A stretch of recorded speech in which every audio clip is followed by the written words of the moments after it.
Dito tayo ngayon sa may Brandon. So papakita natin yung beauty ng Brandon, ayun, oh. Pero mag-grocery lang tayo. Tapos fall na dito. So yan, makikita natin sa mga dahon. So papakita natin sa inyo. So dito tayo ngayon sa may Canadian Superstore. Yan, yan pala. Yan. Tapos mag-grocery tayo. Tara.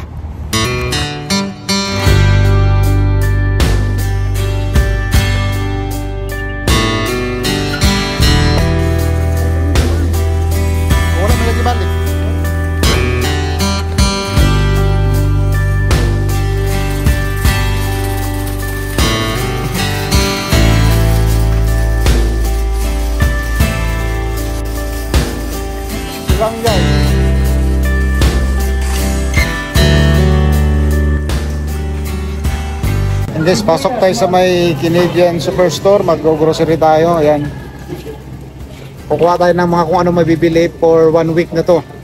So kung ano mabibili natin, magkano, ano yung mga expenses natin for this week, papakita namin sa inyo. So ayan, we will check. Oh yun, sibuyas, kailangan ko sibuyas. Ayun, may sibuyas na. Ayan, number 1, huwag kalimutan. So yan, ano pa, tara, ikot tayo.